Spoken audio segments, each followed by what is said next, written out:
acting, you can't do that. And you certainly can't use a royal title for commercial gain. There are people in this world who watch from a distance. And then there are people who have spent decades standing close enough to see the truth. Arthur Edwards is the second kind of person. He is not a tabloid gossip columnist. He is not a bitter critic looking for headlines. He is a man who has carried a camera through the most defining moments of British royal history for more than half a century. He has stood in the rain outside hospitals. He has crouched beside cathedral doors. He has waited for hours in freezing cold just to capture a single honest expression on the face of a royal. And after all of that, after 50 years of patience, professionalism, and genuine affection for the family he covered, Arthur Edwards finally said out loud what millions of people around the world had quietly suspected for years. What he said was not dramatic in its delivery. It never is with Arthur Edwards. He does not raise his voice. He does not reach for theatrical language. He simply speaks the truth as he has witnessed it, and somehow that makes every single word hit harder than any shouting ever could. When he sat down in March of 2025 and commented on Meghan's brand new Netflix cooking show, With Love, Meghan, he chose a single observation that traveled across the world within hours of being spoken. He said she was very warm and charming to her makeup artist Daniel Martin on camera. And then he paused. And then he said it was a real pity she could not manage to treat her own staff the same way behind closed doors at home. That sentence alone confirmed something that a great many people had long believed but struggled to prove. Because when Arthur Edwards says something like that, you listen differently than you would if anyone else said it.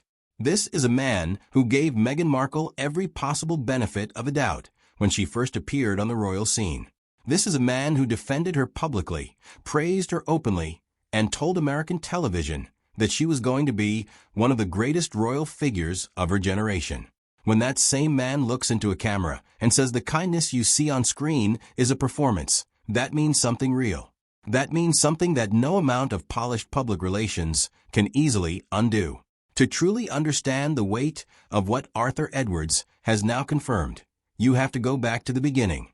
You have to go back to late 2017, when Prince Harry stood beside a former American actress named Meghan Markle and announced to the world that he intended to marry her.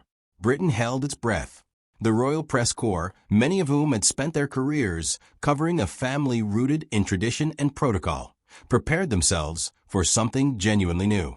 A divorced woman, an American, an actress, a biracial woman entering one of the most scrutinized institutions on earth. The questions about how the press would receive her were everywhere. Arthur Edwards chose warmth. He went on American television and told the hosts of the Today program that while life inside the royal family was going to be genuinely challenging for Meghan, she was entering a world that was far more evolved than the one Diana had faced in the early 1980s. He was not flattering her. He was being honest as he saw it. He believed the institution had grown. He believed Meghan had the talent and the charisma to thrive within it. He was, by every measure, one of her earliest and most credible supporters in the British press. And then came the wedding in May of 2018. Windsor Castle was wrapped in spring light. The streets were full of people who had traveled from all over the world to witness the moment. Arthur Edwards was there, as he had been at every significant royal wedding since Charles and Diana exchanged vows in 1981. He had his camera. He had his position. And something felt immediately wrong to him, though he would not say it publicly for several more years. Looking back on that day in a later program, he revealed that the Harry and Meghan wedding had been the single worst royal wedding he had ever covered in his entire career. The press had been pushed so far from the carriage route that when the newlyweds passed, they had already turned their faces away. He did not capture a single strong photograph of the bride that day. For a man whose entire professional identity is built around capturing authentic royal moments, that exclusion was not just inconvenient. It was a message. And Arthur Edwards understood the message clearly. Still, he stayed open. He was too much of a professional and too much of a fair-minded person to let one difficult day define his view. He continued covering the royal family. He continued watching the new Duchess of Sussex. as she settled into her role. And for the first year and a half, he genuinely believed in what he was seeing. He said so himself in multiple interviews. He called her a rock star. He told British television she was a magnificent ambassador for the country. He admitted openly that he had been completely taken in by her charm and her presence. Coming from a man with his experience and his instincts, that was not a small thing to say. But charm, as Arthur Edwards would eventually discover, can be a performance as much as anything else. The first visible crack in his view came in the spring of 2019. Meghan was expecting her first child, and the world had gathered outside the famous Linda wing of St. Mary's Hospital in London, the same steps where Diana had stood with baby William, where Catherine had stood with George and Charlotte and Louis. Every royal photographer in the country fully expected the same scene to repeat itself. It was tradition. It was the way things were done. It was, in a very real sense, the moment that the British public had been patiently waiting to share with the new Sussex family. It never happened. The birth of Archie in early May of 2019 was handled entirely in private. There were no hospital steps. There was no public appearance with a bundled infant. There was only a brief, carefully worded press release issued hours after the baby had already been born and the moment had already passed. Arthur Edwards was not even there. He had made the deliberate choice to travel with Prince Charles to Germany instead. And when he explained that choice in his column for The Sun, he was honest in a way he had rarely been before. He wrote that he wanted to spend his time with members of the royal family who actually wanted to be photographed. He said Harry and Meghan had made it perfectly clear they did not want him around. He wrote that the old Harry, the one he had known and photographed since the prince was a small boy, seemed to have genuinely disappeared. He said the couple had forgotten that being a working member of the royal family is not a one-way arrangement. You receive the support, the titles, the security, the homes, and the platform.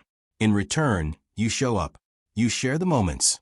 You let the country that loves you be part of your life. Harry and Meghan had stopped doing that. And Arthur Edwards could no longer pretend otherwise. What made that moment particularly significant was the context surrounding it. The same year that baby Archie arrived in such calculated privacy, the British public also learned that their tax money, approximately £2.4 million of it, had been spent renovating Frogmore Cottage near Windsor Castle so that Harry and Meghan would have a suitable home. Arthur Edwards did not soften his words when he addressed this. He called the figure obscene. He warned publicly that the kind of royal spending that comes without visible royal duty attached to it is precisely the thing that turns public opinion against the institution. He was not attacking Meghan for wanting a comfortable home. He was making a far more important point. He was saying that you cannot accept the generosity of the public purse while simultaneously refusing to give the public access to the moments they fund. That is not a royal arrangement. That is something else entirely. By January of 2020, what had been building for months finally broke open completely. Harry and Meghan posted their now infamous statement announcing they were stepping back from their senior royal duties. They spoke of wanting financial independence. They spoke of splitting their time between the United Kingdom and North America. The Queen called an emergency summit at Sandringham. The newspapers named it Megxit almost immediately. And Arthur Edwards, watching from London, said what he had been building toward for over a year. In an interview with the Reuters news agency that was broadcast across the globe, he addressed the couple's apparent belief that moving to North America would mean the press would finally leave them alone. He said, with the quiet certainty of a man who has spent 50 years in this business, that they were completely wrong. He said the duty of a British newspaper is to cover the most prominent people connected to the nation, and that duty does not dissolve because someone boards a plane to California. He said it without anger. He said it the way you state a fact, and the fact landed heavily. He then wrote a column in which he argued that Harry and Meghan should return the titles that carry with them all the weight and history and responsibility of the royal family. He said they could not have it both ways. They could not retain the prestige and the protection of royal status while also operating as independent celebrities who answered to nobody. He said the British taxpayers, who had funded their home and their security and their public platform, deserved either genuine royal service or the money back. It was a clear-eyed argument, and it was one that the majority of British people quietly agreed with. But it was on a radio program with Dan Wootton in early 2020 that Arthur Edwards said the thing that no other royal commentator had yet been willing to say plainly. He said he had spent that entire first year believing Meghan was absolutely wonderful. And then he said he had come to believe it had all been acting. Every moment of it. The charm, the warmth, the tears at official events, the way she had turned to Harry with those particular expressions of devotion in front of every camera. He said it was a performance, and he said it as a man who had spent his career capturing genuine human emotion through a lens and knew what real feeling looked like. He also said something that revealed a personal wound beneath the professional assessment. He said Prince Harry had not spoken to him for a full year.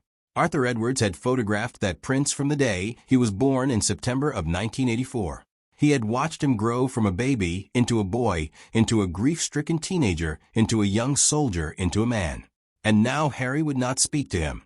Edwards said it plainly. He said it was all down to her. 4 words. Simple and devastating. That moment matters more than any of his policy arguments or media criticism, because it tells you that Arthur Edwards was not speaking as a journalist making calculated observations. He was speaking as someone who had lost a person he genuinely cared about. And when a man of that depth of experience and that length of connection says those 4 words, it was all down to her. You believe him. Not because he is always right about everything, but because you understand he is not saying it for effect. He is saying it because he lived it. The Oprah interview in March of 2021 brought the whole situation to a new level of intensity. Harry and Meghan sat across from Oprah Winfrey in a sunlit garden and said things that struck the royal family like a series of targeted blows. They spoke about racism within the institution. They spoke about mental health struggles that had gone unaddressed. They spoke about being abandoned and unprotected. The interview aired on a Sunday night in America. By Monday morning, Arthur Edwards had already filed his response for The Sun. He wrote that Oprah Winfrey was the only clear winner in what he called a deeply sad spectacle. He said he did not believe a single word of that interview had been accidental or unplanned. Every line, he argued, had been carefully prepared in advance and delivered with a specific purpose. He called it a devastating assault on Harry's own family. He was particularly careful, but also particularly sharp when he addressed the allegation about race. He pointed out that because Harry and Meghan had refused to name the specific royal who had supposedly raised concerns about the color of Archie's skin, the effect was to cast suspicion over every single member of the family at once. He said that was perhaps the most damaging thing of all, not the allegation itself, but the deliberate vagueness that left everyone under the shadow of the accusation. He went on American television that same week and told the presenter Sandra Smith that he was genuinely shocked. He described watching William and Harry grow up together, learning to ski side by side, learning to fly helicopters, becoming adults in each other's company. He said they had been inseparable. And then he said Meghan had arrived, and the 2 brothers had begun to fall apart. He used a line that was quoted everywhere that week. He said Harry had been unbelievably miserable since Meghan came into his life. He said Harry now treated the press the way you treat a telegraph pole, walking straight past without the slightest acknowledgement of their presence. When Queen Elizabeth II passed away at Balmoral in September of 2022, Arthur Edwards wrote about it with a tenderness that had nothing to do with Sussex politics and everything to do with genuine love for a woman he had followed for 4 decades. He admitted he had to wipe his eyes during the funeral service inside Westminster Abbey. He wrote about the remarkable woman with the beautiful smile who had personally placed the MBE medal around his neck years earlier. It was the most human writing he had done in years, and it reminded everyone that underneath all the royal commentary, Arthur Edwards is a person who genuinely loves this institution and the people within it. But Meghan was there. She flew in from California with Harry for the funeral, and she stepped out of the car during the walkabout at Windsor Castle alongside William and Catherine, walking beside the crowds of mourners. Edwards said publicly that he had been genuinely surprised to see her there in that role, given everything that had happened. He did not attack her for attending, but the observation itself said enough. Then came the Netflix documentary series in December of 2022, and Arthur Edwards wrote about it across 3 separate columns. He said the series had been forced to manufacture a false narrative of photographers hunting the couple through the streets of Britain, because the reality that such behavior had essentially stopped long before Meghan ever appeared on the scene would not have made for compelling television. He was proved right within days when other journalists identified one of the main paparazzi images used in the Netflix trailer as having been taken in 2011 at the London premiere of a Harry Potter film. Rupert Grint was visible in the corner of the original photograph. It had been taken 5 years before Harry and Meghan had ever even met. Edwards called the overall series a prolonged exercise in complaining. He said Meghan was a gifted actress, and that he simply did not believe the claims that she had been denied help with her mental health. He said the phone exists for a reason. When Harry's memoir Spare arrived in January of 2023 and proceeded to break every publishing record in sight, Arthur Edwards read it and gave his honest assessment on the Sun's royal exclusive show within the first week of its release. He said the young Harry he had known had been exceptional, warm with children at charity events, genuinely funny, the kind of prince who could light up a room without trying. And then he said the Harry of this book was sometimes behaving appallingly. He specifically named what Harry had written about Camilla, about Catherine, and about William. He said there are things you simply do not do to your own family, regardless of how much pain you may be carrying. Later in a podcast for Hello magazine, he described Harry as a prodigal son who needed to stop and genuinely consider the damage he was leaving in his wake. Through all of it, through the engagement, the wedding, the birth of Archie, the Sandringham Summit, the Oprah interview, the Netflix series, the memoir, and finally the cooking show in 2025, Arthur Edwards never stopped watching. He never stopped forming honest opinions. And crucially, he never stopped speaking them out loud. That is why March of 2025 matters so much. By the time Meghan launched with Love, Meghan on Netflix, many voices in the royal commentary world had either softened their positions or hardened into something that could be dismissed as partisan. Arthur Edwards had done neither. He had simply continued watching with the same steady eyes he had always used. And when he sat down and said that what we see on screen, the warmth, the laughter, the gentle pouring of honey into little white bowls while natural light poured through the windows, was a performance that did not match the reality of how Meghan treated the people who worked for her in private. It carried the authority of nearly a decade of close personal observation. He was not repeating old tabloid stories. He was not reaching back to allegations that had circulated years earlier about staff members leaving the palace in distress. He was speaking from his own accumulated experience of watching this woman operate in front of cameras and behind the scenes.